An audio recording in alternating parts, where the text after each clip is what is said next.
So the name tags are arriving. So we'll be in a position to start. So please make sure that you are sitting behind your names.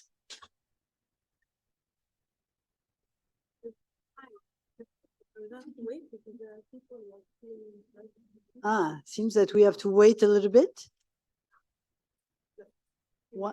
1 or 2 minutes, and then we start.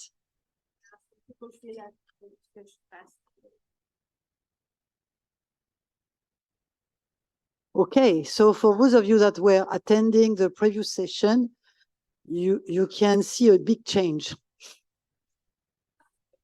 Woman on stage. It may be because of the topic of the day. But it's not happening all the time, so it's a great opportunity to take pictures.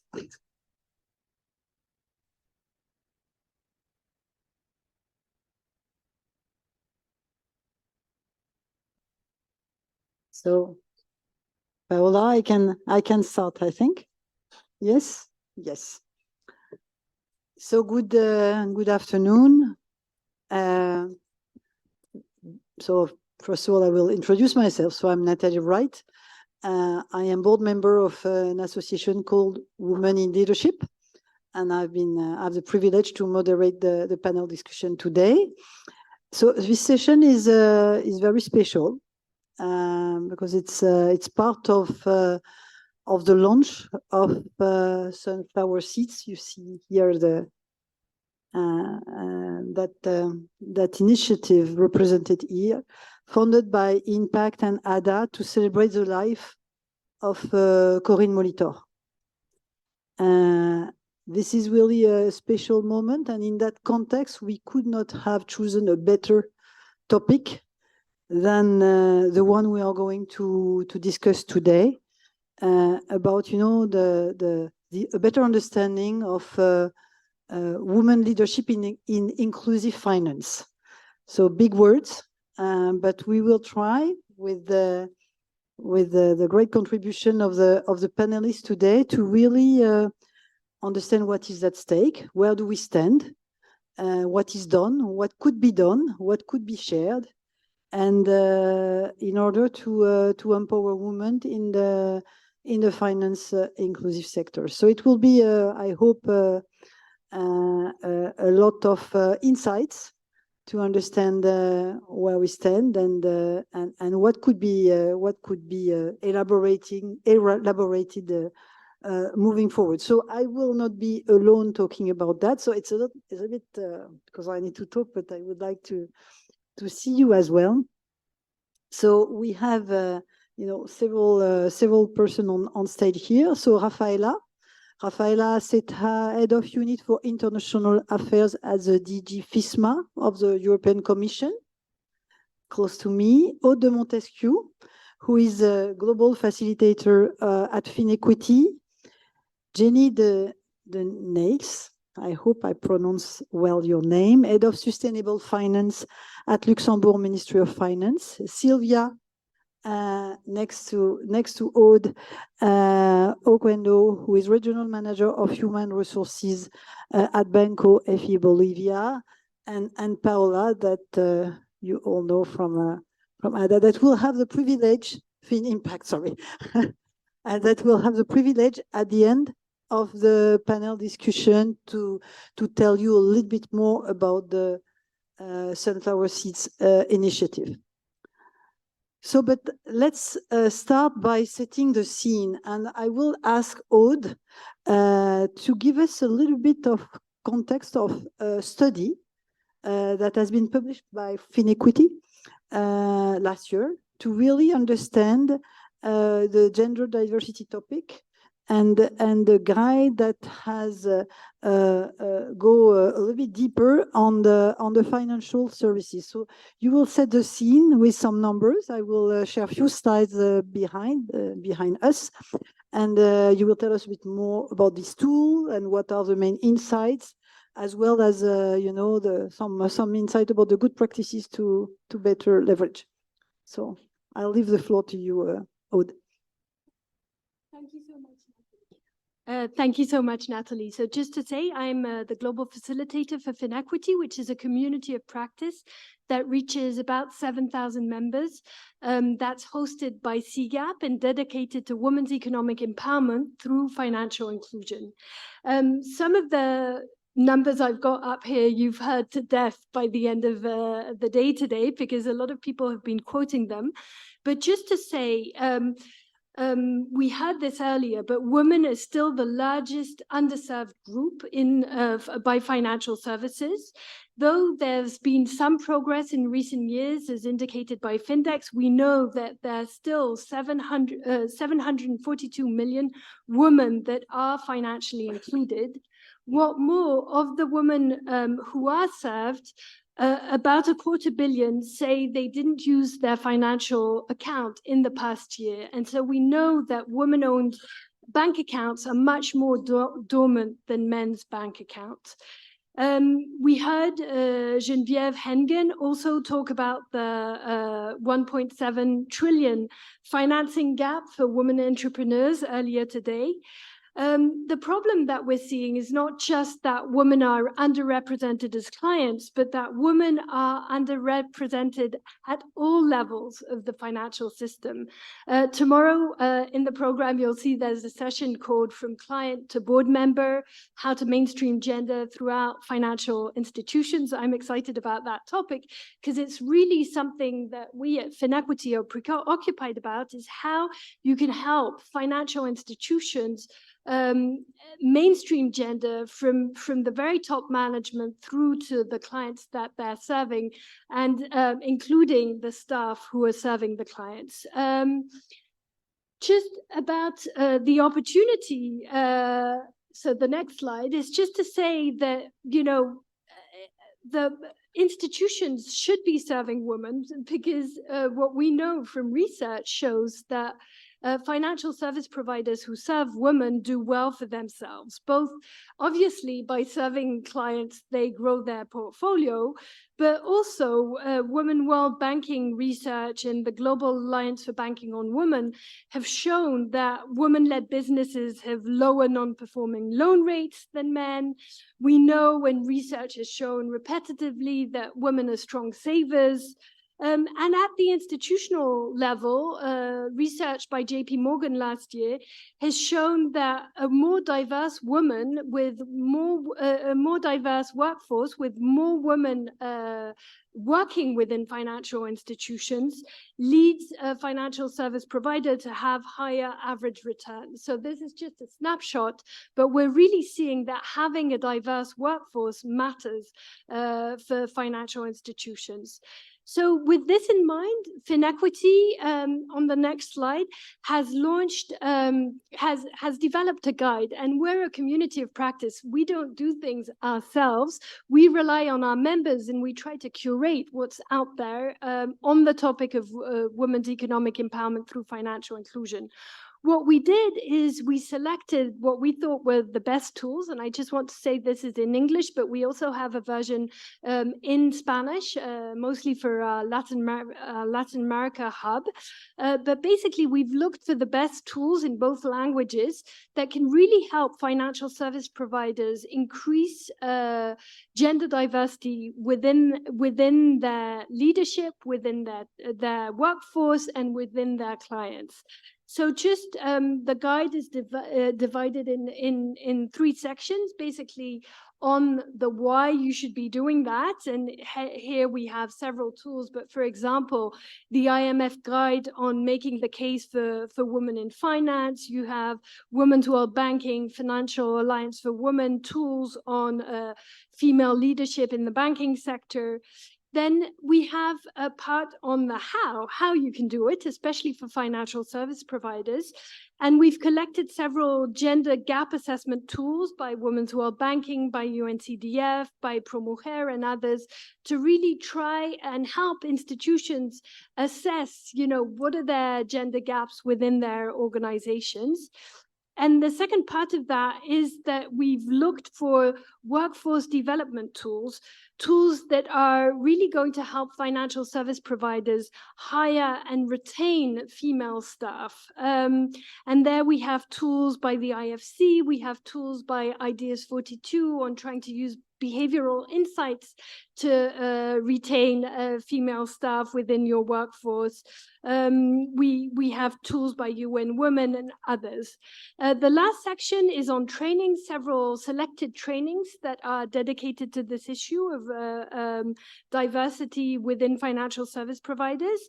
There's the Women's World Banking Leadership Program, there's the DFI Gender Equality Changemakers tools, and many other tools. What we try to do is maintain the guide as a living resource and have it updated frequently. It's available on finequity.org/resources. Thanks. Thank you very much, Aude. So that's we start, I think, very well that discussion, because it's not about just you know, having numbers and understanding there is a case for change still, but also, you know, giving you access to tools and pragmatic you know, options to make it work. So you say Aude, I just took note, institution should be serving women. So that's a good transition to ask you, Rafaela, you know, following the adoption of the European Women on Boards Directive in 2022, my question to you is, what role do the EU and governments play in promoting gender balance? You know, what are the concrete actions that are taken, and what is the specific focus, and why this is so important from your perspective? Thank you very much, Natalie. Very happy to talk about this topic. For those who don't know, FISMA stands for Financial Services, Financial Stability and Capital Markets Union. So it's the department in charge of proposing financial regulation to the EU policymakers. So that's why I'm here. And indeed, women still are not enough represented in the financial world in several areas, as clients, as investors, as beneficiary of investments, as Aude flagged, and also as decision makers. So, and reducing this gender gap is a very complex endeavor and has different fronts to act on. Now, one of those is promoting gender equality in corporate leadership, and this is what the directive on gender balance on corporate boards aims at achieving. It was adopted in 2022, and to promote more more balanced gender representation in the boards of large listed company in the EU. And what is the key of this directive, which is one of the topics on which I think policymakers and governments and organizations should work. The key is a transparent selection process of board members. So the directive sets a target for a large listed company to have a target is 40% among non-executive board members, or 33% of among all directors in the company, of the underrepresented sex, which you might guess what is, and this by June 2026.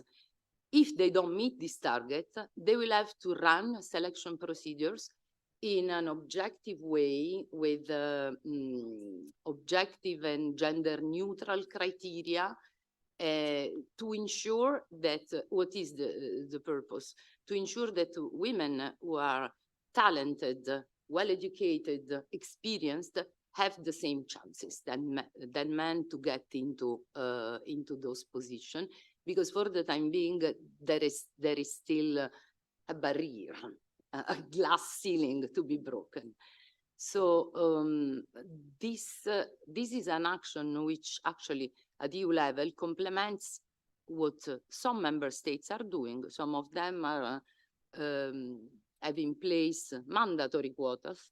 This directive is not setting a mandatory quota, it's setting a process which, in my personal view, should trigger a cultural and institutional change and brings a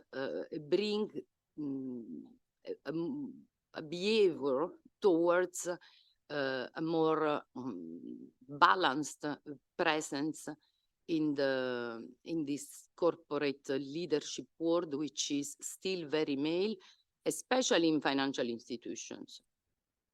In the field of finance, there are figures that show that women are underrepresented compared to men when it comes to senior positions, not only in the private sector, but also in the public one. I mean, all central bankers are men. So that's why it's good that Christine Lagarde is there.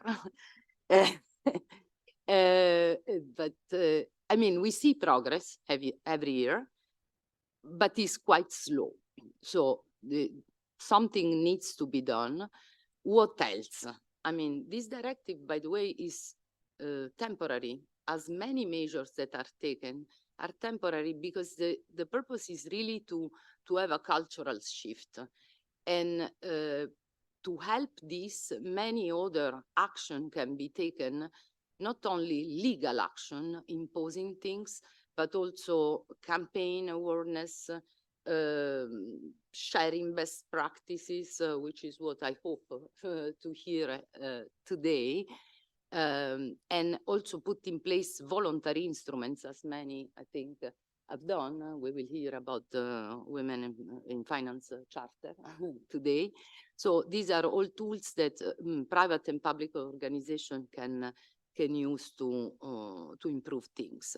One other thing I wanted to mention on the European Commission, what the European Commission is doing is really to promote gender balance in management and to reach a target of equal level of men and women in management position.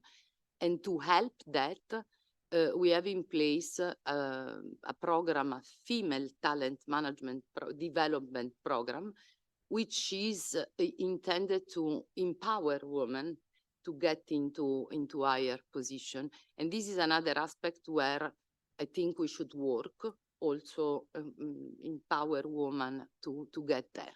Now, coming to why this is important, I think Aude already mentioned something which apparently is really true.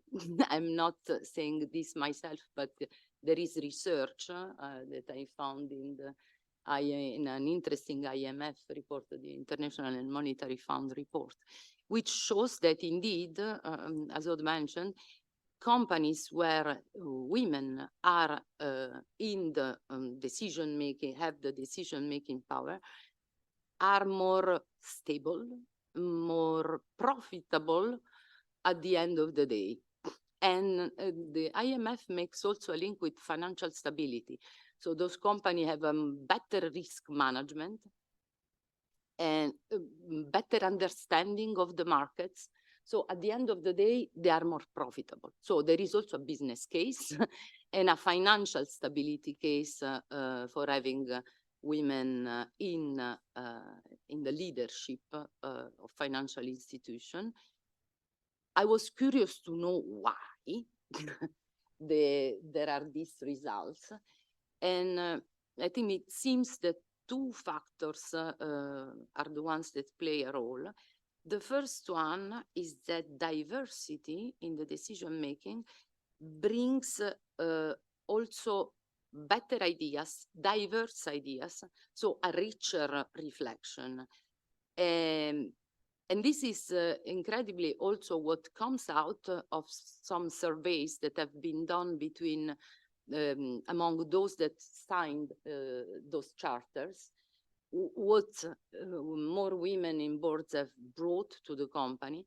And the top one, I understand, is that it has improved the decision-making and and broken the group thinking. So this is one element.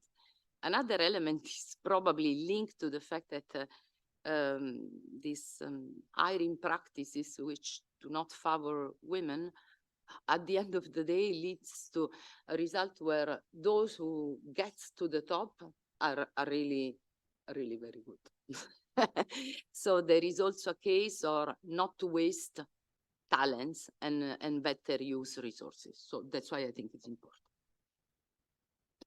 Thank you very much, Rafaela. I think you give a broad view on why it's important and as well as what is in place right now in order to really foster that transition to a world that will be more balanced when it comes to the gender diversity.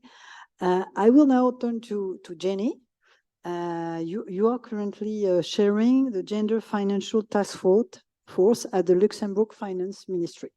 So it's very interesting to hear from you on the goal you are aiming to achieve. How do you support women in finance, entrepreneurship, and also will be, I think, interesting for the audience to understand how what you are doing could be applied more globally, just not for Luxembourg. So Jenny, if you could tell us a bit more about this interesting program on the Gender Financial Task Force that you are leading.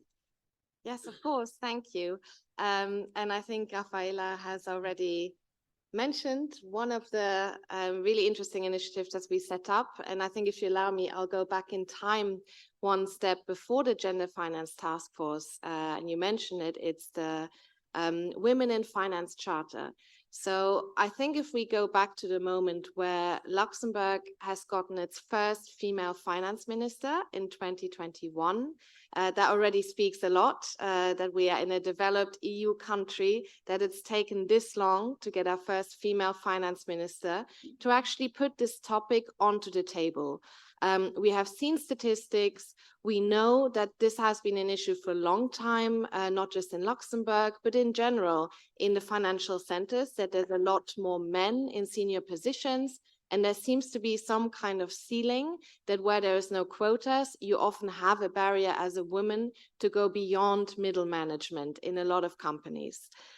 So this is actually what led our finance minister to really look into what we could be doing with the financial center to start changing this. Because we also know that this is not a change that will be done overnight. This is a whole, I don't want to say generational thing, because I really hope it's not going to take us that long, but it's going to be a process and it's going to take some time.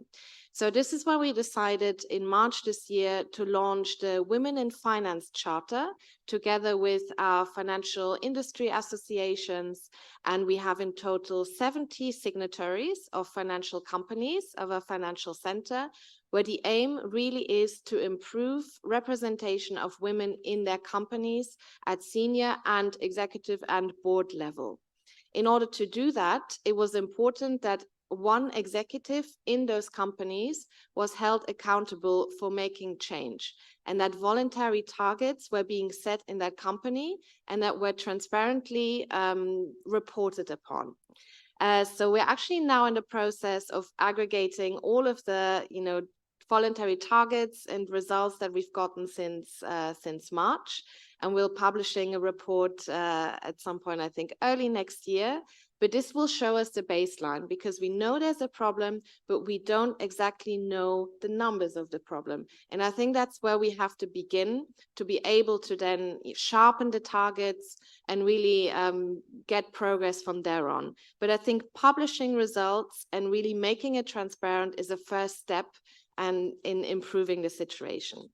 But I think looking into the issue, we really started researching gender finance beyond representation of women in the financial sector, but also in terms of gender lens investing, gender smart investing, also products for women in the retail space in Luxembourg and globally. Aude already mentioned it. Very often it's financial products designed by men, not really thinking about that maybe women have a different affinity towards financial products, and also in terms of financial advice, that the type of advice might also need to be designated to a different gender as well. When a society of, in very many countries, 50-50 women and men, but a lot of our financial products are still geared towards only one part of that society. So this is what led us to launch the Gender Finance Task Force. So this task force is quite unique because it's completely put together by, let's say, champions of gender finance of our financial center. And this at CEO and at our director level, so the top level. Because we really wanted the buy-in. We have set it up so that we have each financial sector represented, so be it banks, asset management, the stock exchange, for example. And the aim for this really is to set up a long-term program with working groups on different aspects, because this is a problem that goes beyond just not having enough women in senior positions. It goes into lots of different layers of society. So actually I don't want to give too much away because we have a task force meeting next week, but we will be launching working groups on different topics that we believe are really important in order to really advance on gender finance. And the two, let's say, main areas we'll be working on is on one side, women in finance, so improving the representation of women. So I think there's a lot to be done. You mentioned before, so there's mentorship programs, there's training, there's a lot to be looked at, where we stand in terms of how women are boosted in their careers in the financial center versus to how men are boosted. It's very different, the dynamics there.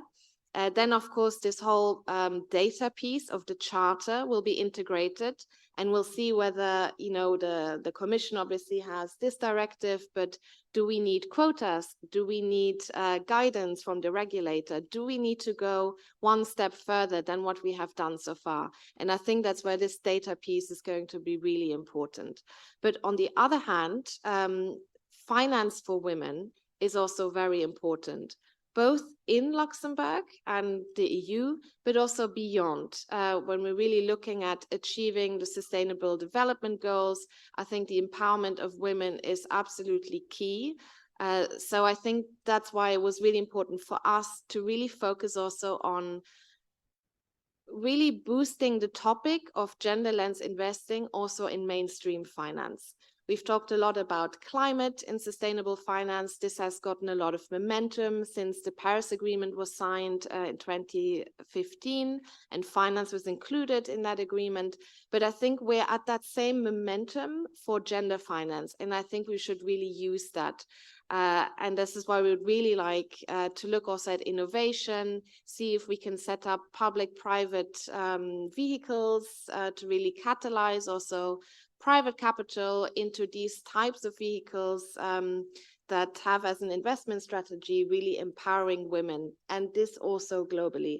And I think this is where really this connection of Luxembourg as an international financial center can be made with the impact that can be created all over the world with the finance that flows through Luxembourg and the financial instruments that are domiciled here, that are set up here. But I think what was really important to us is rather than just boosting that topic and saying, you financial institutions, you need to do more, funds for gender finance or, but then if you look at your board positions, you have very few women in them. So I think you have to work internally to be able to also externally pass this message. So this is why in the task force, we're really working in parallel on these two topics. And I really hope that in the coming years, maybe at next year's European Microfinance Week, we can showcase some concrete examples of what has come out of this task force, because that really is the aim. Yeah, I think we have. I think it would be very interesting to learn more and to have the concrete outcome of the task force you are leading.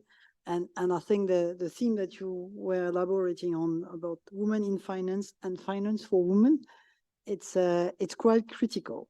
So that will be a good transition to ask you, Sylvia, to give us a little bit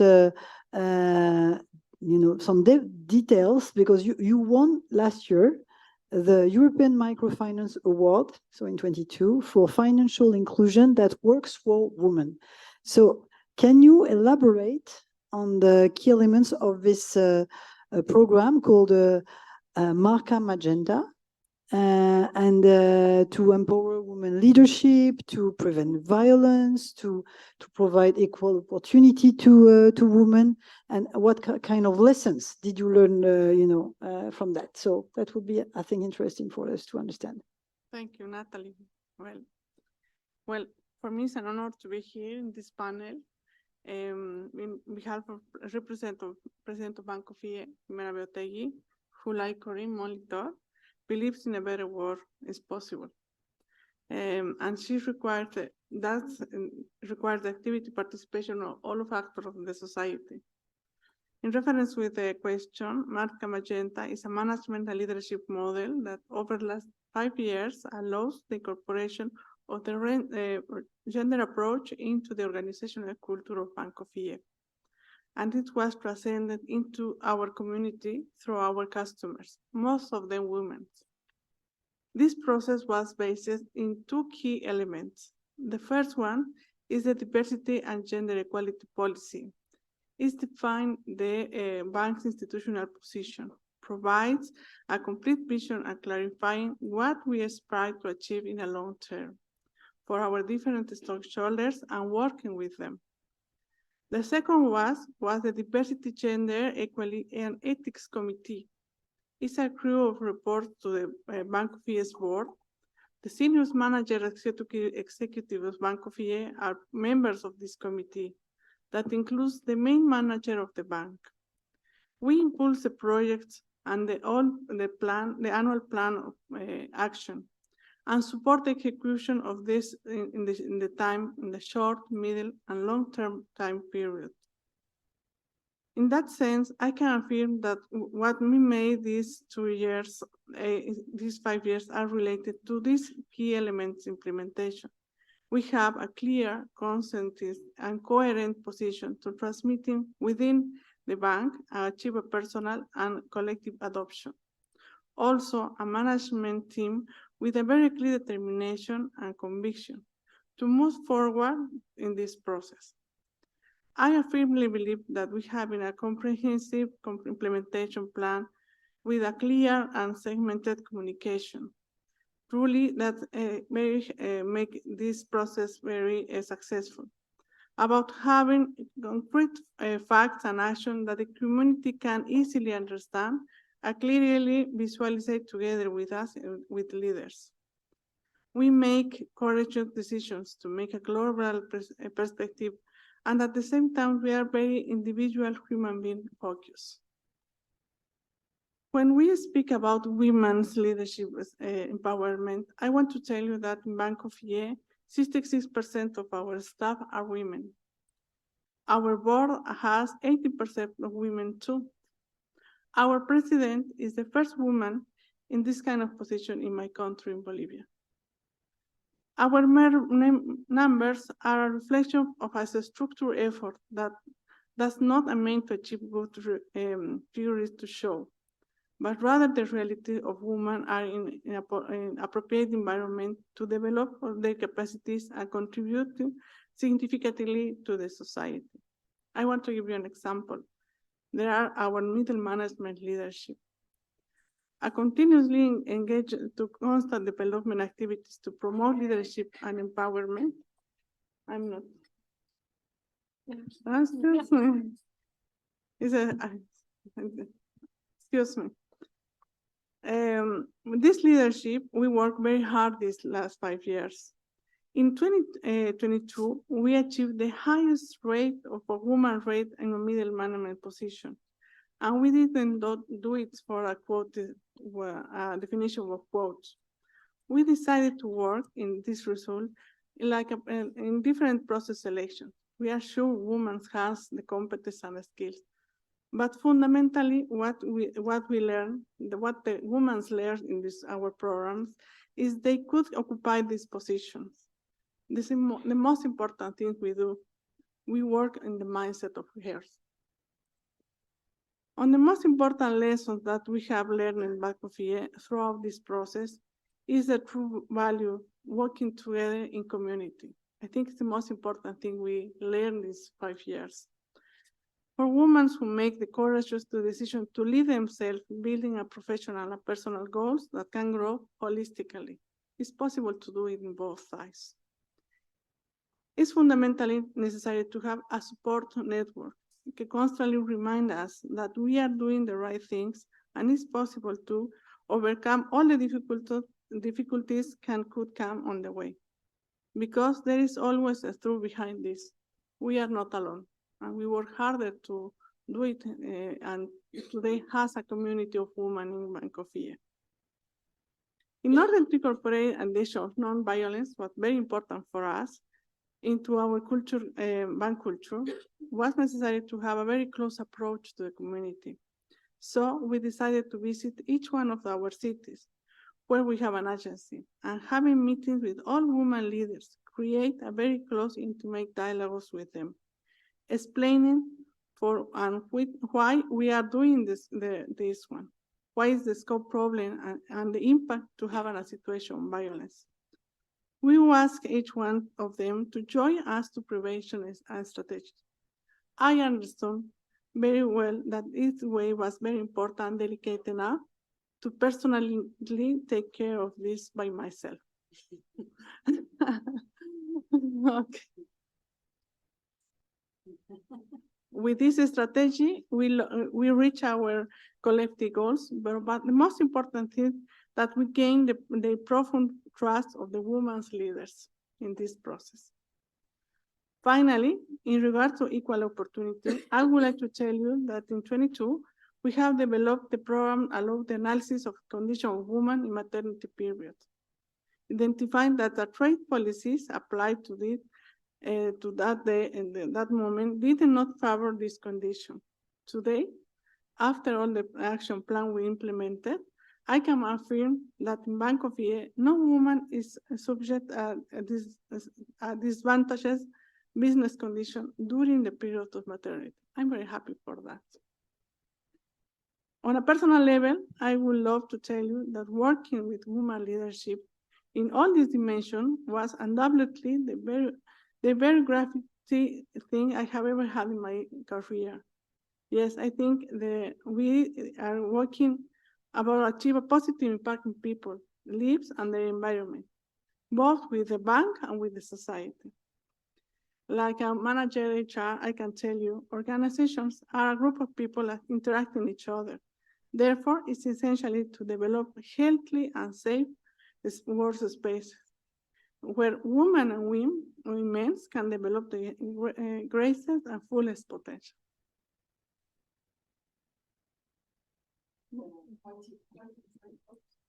Quite impressive, program that has been developed, and I've taken some notes on some words that you were using. It's about, setting goals. You talk about courage, focus, engaging the communities, making sure that the people do not feel alone and are supported in the process that they are engaged in, and explain a lot and go. And what I like very much in the example you gave is to engage each and every one so that they understand and that they feel that it matters for them to go in that direction. So thank you very much, Sylvia, for all those explanations. I will come back to you, Aude. Jenny mentioned finance for women, and from your perspective, what is the link between a female staff and the fact that can trigger, the development of improving the products for women, and from your perspective, how the financial institutions can leverage this for a better inclusion?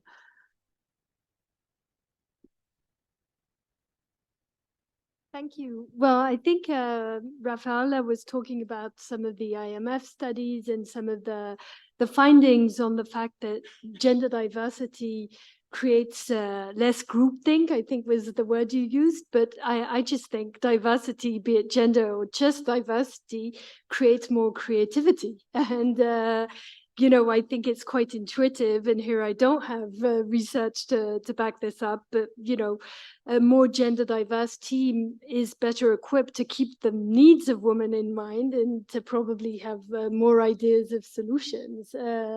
So yeah, I'd say that's, I think, I mean, having women throughout a financial institution, we heard about the role on the board, both from speakers at my right and from Banco FIE, but also just finding concrete solutions like Banco FIE's Marca Magenta, how you can have 66% of female staff, having 80% of board members being women. It's not easy. So how do you get there? You need concrete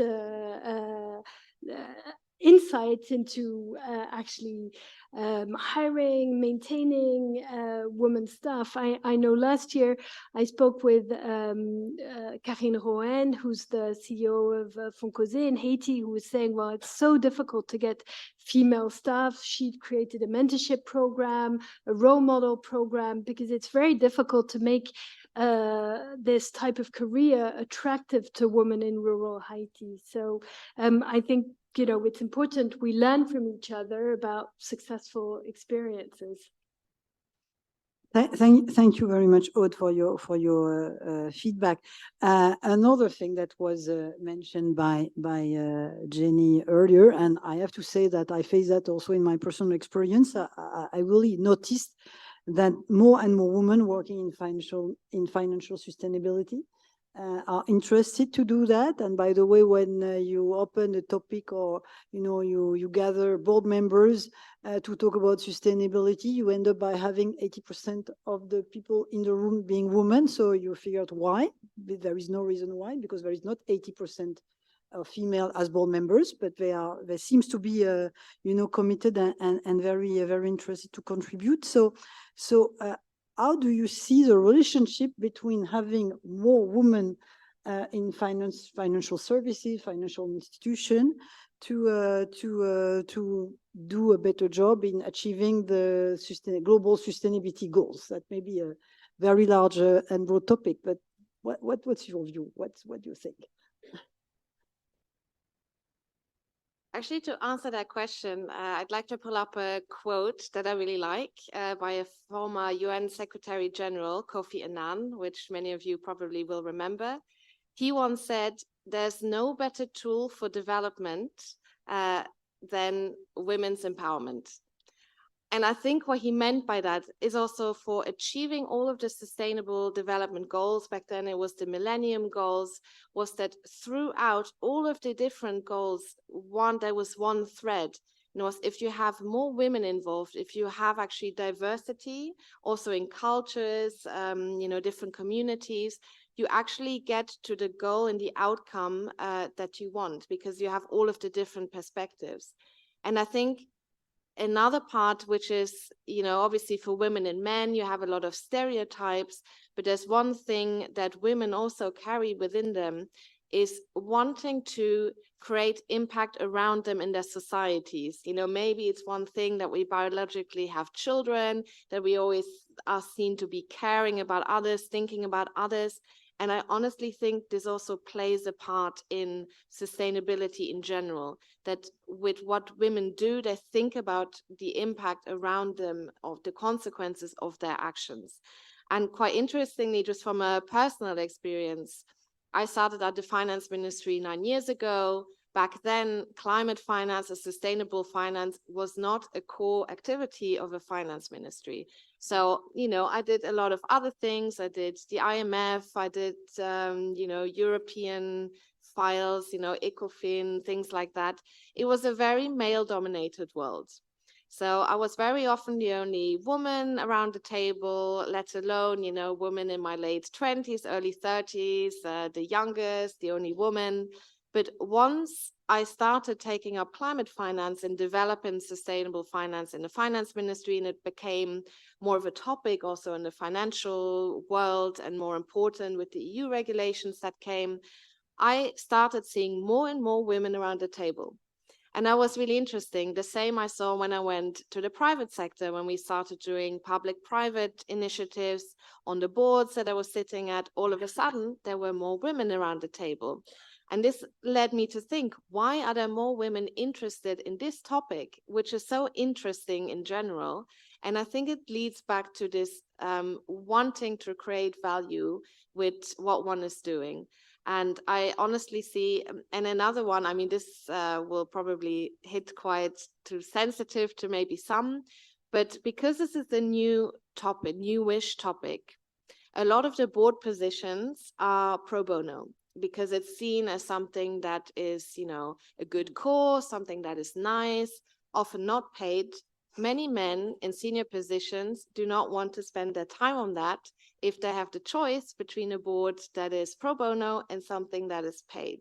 If you look at statistics, actually my team had done some quite interesting things on that.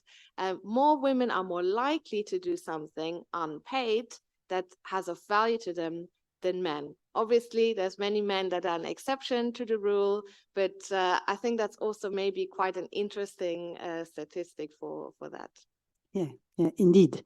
You know, Rafaela, what is from your perspective the importance of women working in sustainable finance, and how do we link you know, that to the overall objective that we all have?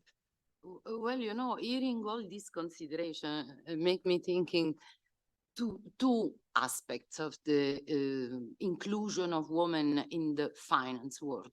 One is the one I mentioned before, and many others talked about it, which is bringing woman perspective into the decision making, including the decision which product to craft that may be more women suited. And this is something which complements the men mindset. So not that one is better than the other, it's just that they are complementary. And so the decision making is richer. But now I'm thinking also to add another aspect, which is women inclusion in the finance world, in the sense of the receiver of finance, and inclusion in the labor market. So in that sense, there is also the complementary aspect of having women going into the work, being more integrated in the marketplace in finance. So that's an aspect of inclusion. And I mean, I think that is, if we consider, as very rightly Jenny was mentioning, the global sustainability goal, which are not only environmental, but go much beyond that. And now we are talking more and more about just transition. A just transition implies also integrating in all the decision the different perspective, including the perspective of those which are historically underrepresented as women. And there is an interesting post of the UN environmental program, which argues that including women in the decision making when it comes to sustainable financing, decision making, and also in the local communities decision, basically board, not only in financial institution, but also in local community, brings value in terms of towards a more just transition, probably for the consideration that Jenny was saying, because they have a particular high on social aspect, on risk assessment, including climate risk, etc. And the post basically comes to the conclusion that having more women can help reducing also carbon emission. So they reduce the two objective joints in that, which makes me concluding that on one side, more women in finance can make the business more sustainable, profitable and sustainable, but can also help reaching sustainability goals. So help moving towards a more sustainable growth. Thank you. Thank you. So I am conscious of time, and I will have, I think, tough task to try to summarize a lot of what has been said.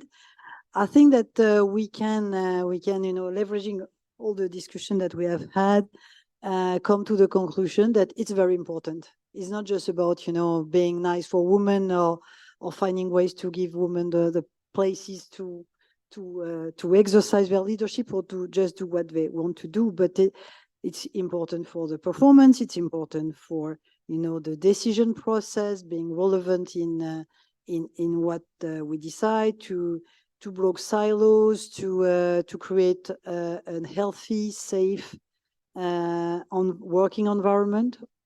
And we, at the end of the discussion, we also came to the conclusion that women integration, so women in finance and finance for women, will have more and more importance in driving the sustainable agenda. So the why is quite clear and quite broad.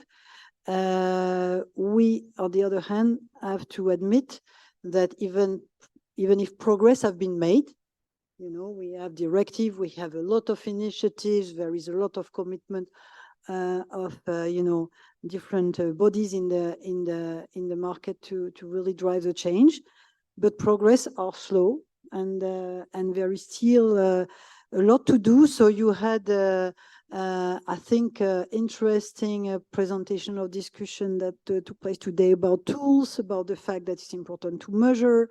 There is no way to make progress without being intentional. The importance of the decision makers that should be accountable, that should be voluntary, otherwise nothing will happen. There is also need for training, and it will remain a long process. And somebody told it's about cultural change, and that's true. And we talked about stereotypes, and they are still quite heavy. And of course, depending on the country we are in, that may be a little bit more challenging than in one place than in another place. So I'm glad that we had a very large audience to listen to all of that. I take for granted that the majority of you are very interested by the topic and committed to lead the change. So I really encourage you to connect with the different persons that are participating today, to get the view on what they have developed and to learn from each other. Because and that was Sylvia that talked a lot about community, and I think that that's part of the solution. So looking to the timing, I think we have 10 minutes to take some questions, if few of you have questions, and then I will hand over to Paola, who will do the conclusion and introduce the rest of the program of the day with sunflower seeds. So, do you have a question to any of us? Yes. So a mic there.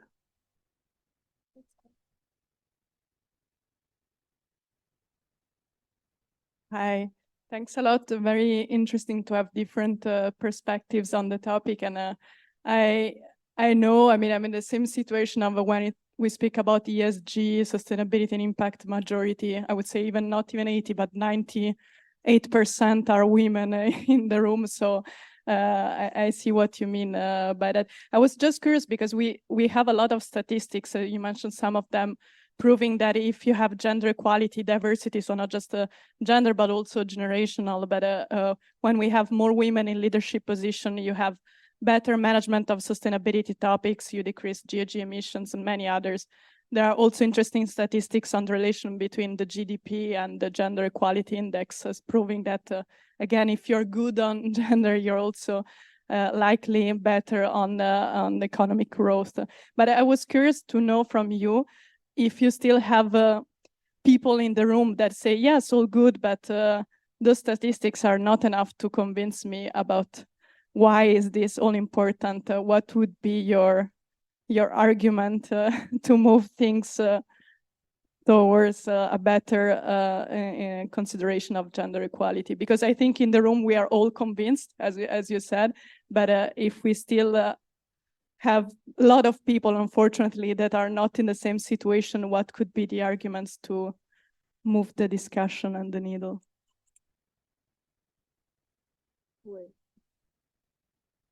Yeah, Jenny.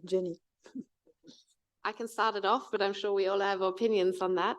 I think it's really the elevator pitch of having diversity in your staff at all levels of your organization is better for business.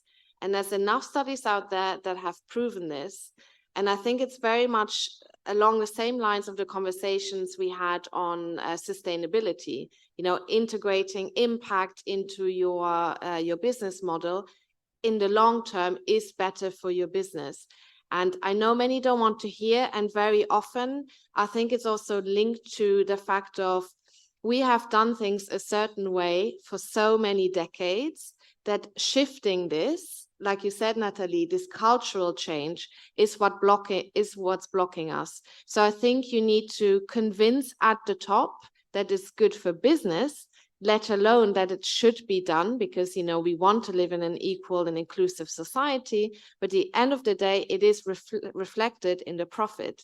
And I mean, Aude was telling us a lot about, you know, how financial products are not geared to, you know, both sides of society. And you are leaving out a whole part of the society you could be selling your products to. If I'm thinking of the financial world, for example, you know, how is that good for your business? Yeah, I am using an image.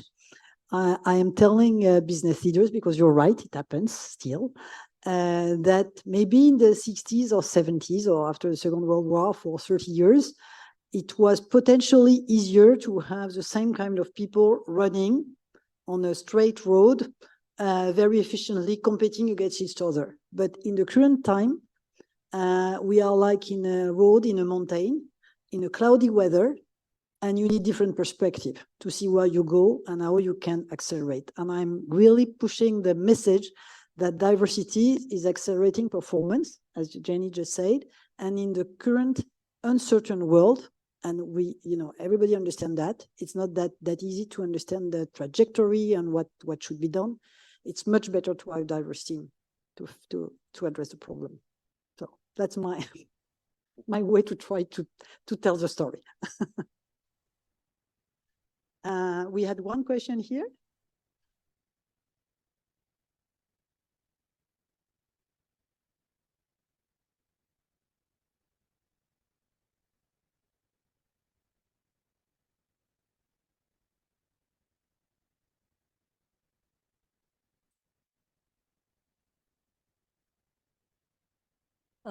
Might also look at perhaps how to encourage men to be more supportive of these initiatives. For instance, I'm very lucky to work in a company and live in a country that is very supportive of both men and women taking time out for childcare. We all know that one of the glass ceilings for women reaching the very top is after having a family, because the needs of little ones who are not able to take care of themselves are non-negotiable. So I was wondering if there's maybe a wider angle to this initiative to look at maybe how to set better narratives and role models for men also. I should have mentioned this, we all should have mentioned this, but your question is absolutely key. We cannot just work as women about gender finance with women for women. We have to work with men. And actually, this is the reason I should have really mentioned this, that the Gender Finance Task Force is composed of 50% men, 50% women. And I think for us, this was absolutely key. And I think in the work moving forward, this aspect is going to be crucial. So be it, you know, mentorship programs, including also men in there, in the gender lens investing, you know, not looking at vehicles that are run by women, but also men or men and women together. But I think we cannot do it as one part of society. We have to speak with each other, because sometimes, quite honestly, these kind of topics can also be, I don't want to say fear-inducing, but it can lead men to be defensive if we don't communicate about it correctly, why we're doing certain way. It's not because, you know, as women, we feel that now is our time and we should sit in powerful positions only as women. It's not like that. It's really at gearing towards equality. And I think that is really important to do, and we can only do that together. No, if I may, I just wanted to add a word on the equal opportunity, which is a much broader concept. And indeed, I mean, increasing presence of women in finance is, like in many other sectors, also require side measures to create the right infrastructure around it. The role of men is part of it, for sure, and I fully agree that we should do this together. Then there is also a need for an effort to create the infrastructure, kind of childcare or whatever is needed to empower women to get into that. Is a very complex indeed. Yes. Yeah, very quickly. I mean, first, I'm very happy to be a man speaking in this audience. I think we need the balance. No, just one suggestion more than a question is I think it might be useful to look at the civil society and NGOs who are often innovating. They are in advance on many topics, not all, but, and you have a wonderful example with FIE, but within inclusive finance, and especially inclusive finance in Southern countries, you have many examples of NGOs like FIE, who was an NGO initially, and who became among the biggest bank in the country. And I think that it's tricky to use such examples and to convince some banks here in Luxembourg, but there are very clear examples to show that it's not just a choice, it's a way to be more sustainable. Mm-hmm. Yeah, thank you. Thank you very much for your comments. So do we have the last question? And if we want a man, that's perfect. 2 women, 2 men to ask questions. So that's perfect gender balance. Thank you. I don't know, but most of you probably, I mean, those who know Luxembourg know that we had elections here in October where we have a majority of women voters, and where we had an absolute minority of females elected. So it is not only men not voting for women, it's also a lot of women not voting for women. So that's one thing. And the other thing is, interesting. The other thing is, I don't think that, for example, Madame Lagarde or Madame von der Leyen are in these positions because they brought a female touch to their candidacy. And so this brings me to my question. And I absolutely, for obvious reasons, are supportive of women leadership, not only in finance, but everywhere. My question is, don't you think that it is also as important as the many things that you said, that the quality and the character of the women given a chance to come to a position, to take responsibilities, to lead, to be in management in higher up positions, is also more and more important. It's not enough to be a woman. You have to be a good woman, if I may say so. So who wants to answer that? Well, if I may, I guess. Of course. We are not talking about having women for the sake of having women, and having a different perspective doesn't mean necessarily a kind of girly touch, but just a different way of thinking that I believe women have. Don, if I can bring my personal, I mean, I'm not von der Leyen nor Lagarde, but when I got my job, I was competing with 3 men, and I got it. And when but when I got the result, the first thing that the man manager who selected me told me, don't let anyone tell you that you got it because you are a woman. You was just the best. And I think this is what it should be. Of course, then if there are equal competencies, the way the world works makes worth giving a slight preference to a woman, but definitely not to take a less competent or experienced one just because he's a woman. I think that we all agreed on that. Now, I think that's very important. Otherwise, it could be counterproductive and show exactly what we do not want to show. But on the other hand, if I can just add something, I think we need to be intentional in creating the condition for women to exercise their leadership. Pending that they are the right one at the right place. But if we are not conscious of few things that need to be adjusted, then even if they are the best, could be a little bit difficult. But depends what is your playground. So I think I'm sure that we'll have there is a lot of other questions and feedback. I will let you reflect on all of that, but I will leave the floor to Paola that will tell us a little bit more about. Thank you. And actually what you just said about exercising talent and leadership, that's it actually is a very good note for what we are doing with sunflower seeds. I cannot speak about it without speaking about Corinne. Corinne Molitor is the person who has inspired this organization. She was an expert in finance in general, but in impact finance, inclusive finance. She was a member of our team for a certain time, a member of ADA, and she was surely known to most of the people who are in this room. She was a role model for many women, and we want to honor her with this organization to allow her to continue to be a role model for many of us, but also for the ones who haven't known her. Sorry, emotions. The organization, I mean, I think she would have loved this conversation. She would have loved to participate, and she would have had a lot of opinions. And she was sure not shy to express her opinions. What we want to do with sunflower seeds is really give Corinne the possibility to continue being a role model.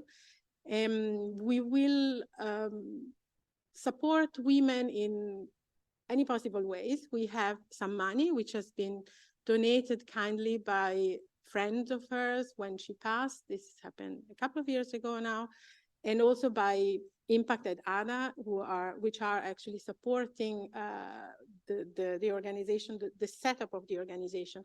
But this will be its own organization with new partners, new members, new donors, we hope. And also we're looking for a lot of partners to help us make it be a success. We think, as you talked about Luxembourg still needing a gender task force. It's not because we're in Luxembourg and we have opportunities and nobody tells us as a woman, you cannot do this or that. Personally, I wasn't ever told by my parents that I can't do anything because I'm a woman. So we want to perpetrate this energy through the organization. And also here in Luxembourg, we think that there are women who need maybe a push, maybe support. It could be money, it could be networking, it could be having some people to brainstorm with. So the organization, now I come maybe a little bit more to the idea, will actually support women who are adults. I just give you a little bit of the practical details, who have a business idea, an entrepreneurial idea, or simply they want to change their career. They want to do something different in their life. They need money, they need network, they need people to brainstorm with. They don't have to be women. I mean, the networking partners can be men. I'm all for diversity. We will finance and help them in expressing their talent. We don't need to create the talent is there. The strengths are there. I think just sometimes women being very self-conscious about their strengths, they will maybe not apply for a loan, they will not apply for an award, or they will not, or maybe they just don't have time. They need somebody to help them liberate some time by means of giving them some financial support so they can, you know, maybe work part-time so that they can bring together their idea and make it a success. With that, I know that we have been asked to end at 6 o'clock sharp. We're already late. It's a shame to end here, but I would like to welcome you to join us for a toast, because this is a celebration. It comes from a sad event, but it is a celebration of somebody who was a real role model. And yeah, we will meet you in the Agora, where we will raise a toast to Corinne and to her energy, which is still with us. Thank you.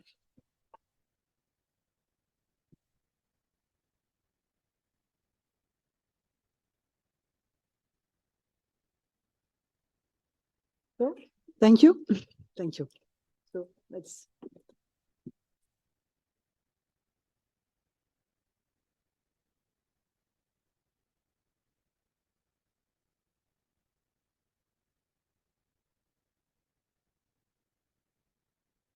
Organization. We are managed by a board of directors. I'm one of them. Clara Feipel, who sits there, is another one, and Nicole Dohem is one of the board members who would like to address a few words to you in French.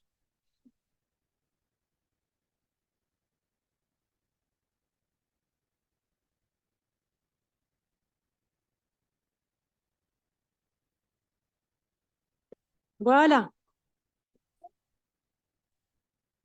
Oui, c'est avec une certaine émotion que je prends la parole aujourd'hui en l'honneur en fait de Corinne et de ses convictions.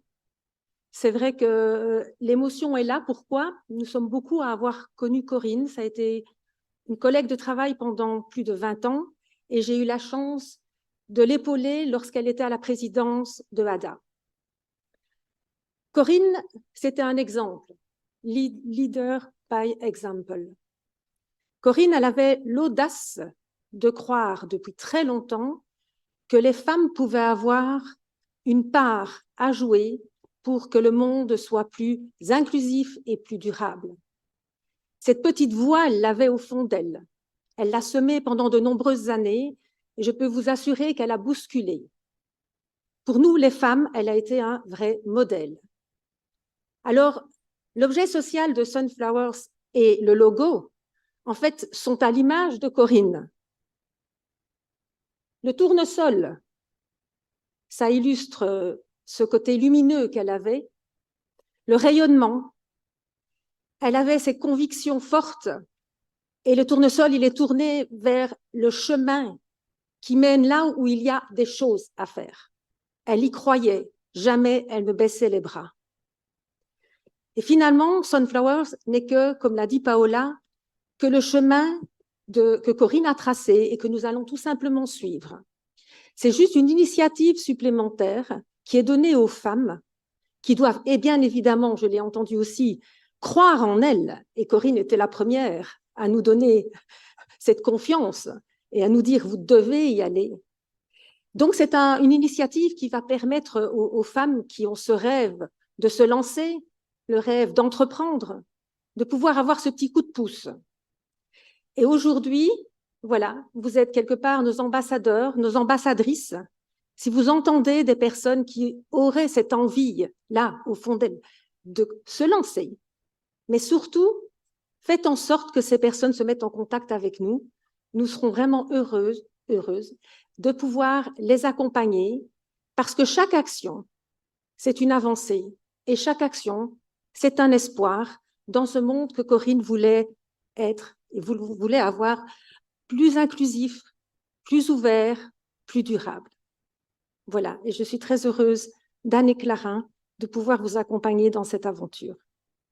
Merci et je vous souhaite un très bon cocktail et surtout que les idées fusent et puis qu'on ressorte peut-être à l'issue de cette soirée avec plein d'engouement pour commencer cette belle aventure ensemble.